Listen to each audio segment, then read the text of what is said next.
Hi friends, this is Shravani. Welcome back to my channel కాసేపు సరదాగా.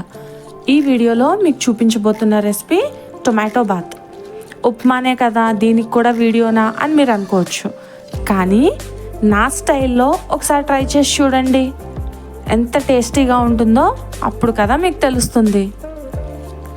ఎలా చేయాలో తెలుసుకోవాలంటే స్కిప్ చేయకుండా కంప్లీట్గా వీడియోని చూడండి.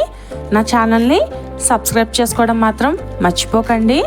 సో రెసిపీని స్టార్ట్ చేద్దామా? టొమాటో బాత్ చేసుకోవడానికి మనకి మీడియం సైజు 2 ఉల్లిపాయలు, అలానే 3 టొమాటోలు, వాటితో పాటు తాలింపుకి ఆవాలు, జీలకర్ర, కొన్ని పల్లీలు, జీడిపప్పు, పచ్చిమిర్చి, అలానే కరివేపాకు. ముందుగా ఆనియన్స్ని, టొమాటోని ఇలా పొడుగ్గా కట్ చేసి పెట్టుకోవాలి. ఇప్పుడు ఒక ప్యాన్ పెట్టుకుని ఆయిల్ హీట్ అయిన తర్వాత అందులో తాలింపు కోసం మనం పెట్టుకున్నవన్నిటినీ వేసేసుకుని బాగా ఫ్రై చేసుకోవాలి.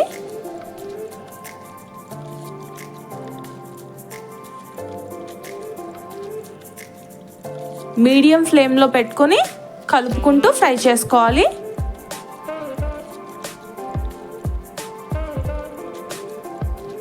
చూడండి, కాజు అవి బాగా ఫ్రై అయిపోయాయి కదా.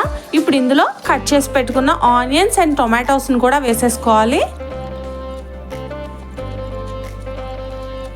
ఆనియన్ అండ్ టొమాటో మగ్గిపోయే వరకు బాగా ఫ్రై చేసుకోవాలి.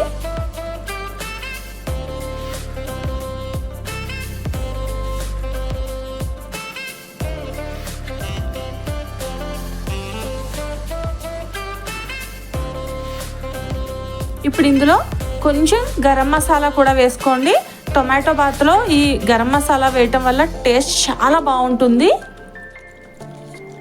టేస్ట్కి సరిపడా సాల్ట్, కొంచెం పసుపు,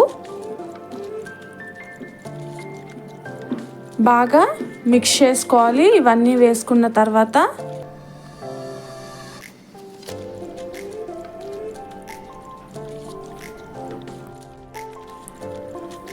ఆనియన్స్, టొమాటోస్ అన్నీ బాగా మగ్గిపోయాయి కదా. ఇప్పుడు ఇందులో వాటర్ వేసేసుకోవాలి.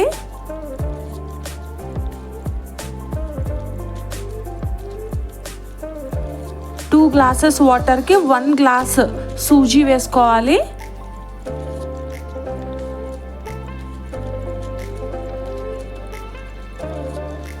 ఒకసారి బాగా మిక్స్ చేసుకుని సాల్ట్ అది ఒకసారి టేస్ట్ చూసుకోవాలి. ఇప్పుడే ఇన్ కేసు సరిపోకపోతే ఇప్పుడు అడ్జస్ట్ చేసుకోవచ్చు.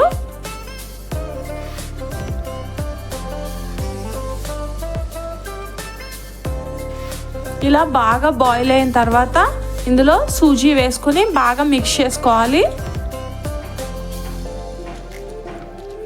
ఇలా మిక్స్ చేసుకుంటూనే సూజీని వేసుకోవాలి, లేదంటే ఉండలు కట్టేస్తుంది.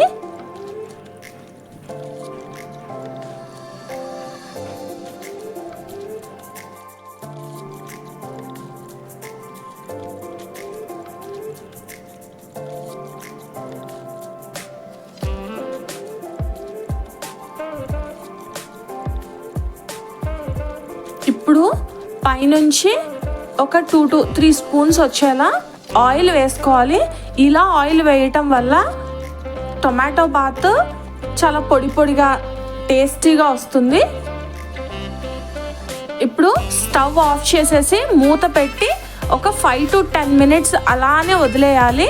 ఒక 10 మినిట్స్ అయిన తర్వాత మూత తీస్తే మనకి సూజీ చాలా బాగా కుక్ అయ్యి చాలా టేస్టీగా వస్తుంది. చూడండి ఎంత బాగుందో. అంతే అండి, దీన్ని ఒకసారి మిక్స్ చేసుకుని సర్వ్ చేసుకుంటే ఎంతో టేస్టీగా ఉండే టొమాటో బాత్ రెడీ అయిపోయినట్టే.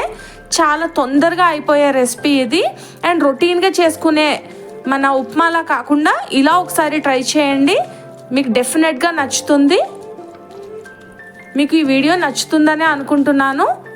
మీకు కనుక ఈ రెసిపీ నచ్చినట్లయితే నా ఛానల్ని సబ్స్క్రైబ్ చేసుకోండి. అలాగే ఈ వీడియోకి ఒక లైక్ కొట్టి షేర్ చేయండి.